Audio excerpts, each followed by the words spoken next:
Ang dilim. Ay guys, lokong ano tong hanap ko. Natagpuan ko ang Pantheon. Pantheon. Sa Paris din may Pantheon. Bakit ganun? Ang dilim sa camera. Pero ang ganda niya in person. Ang laki. Ganda, no? Lumang-luma. Tapos eto may fountain.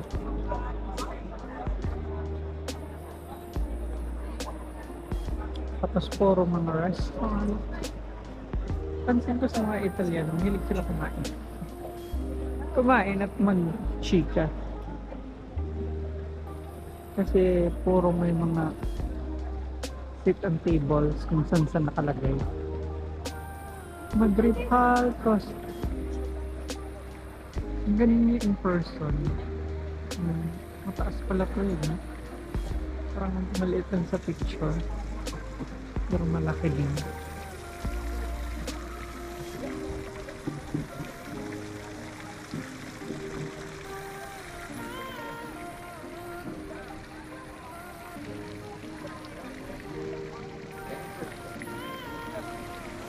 Kaya pala mahilig sila sa mga ganito, yung mga kain sa labas.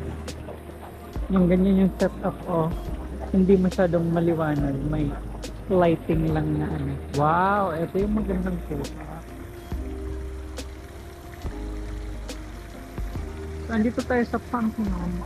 Tumaba, Valencia. Ang ganda.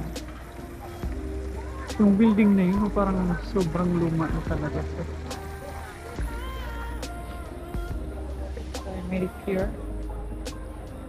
Pantheon. Rome, Italy. Medyo ng fountain.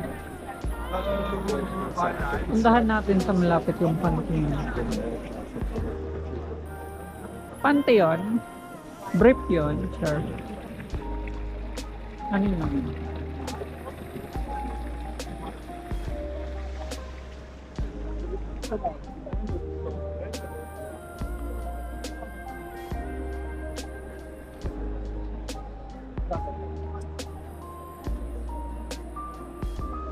Parang manipis siya sa video. Pero ang taas niya in person. Sa picture maliit lang to eh. Ang laki pala.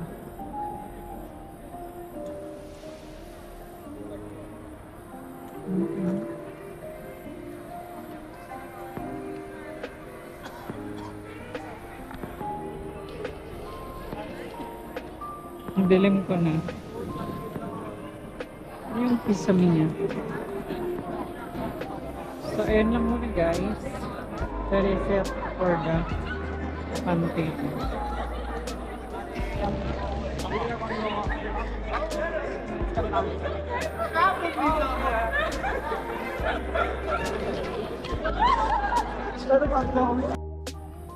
Nagdi-drizzle na ambon, hindi naman ako kita, sobrang dilim.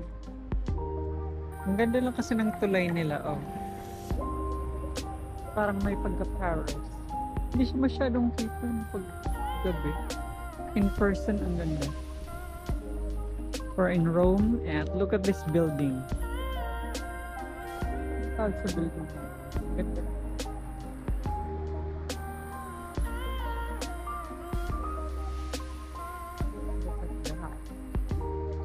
Corte de Casasion. Andun yung ano. Hindi kita sa camera pero andun yung St. Peter's Basilica.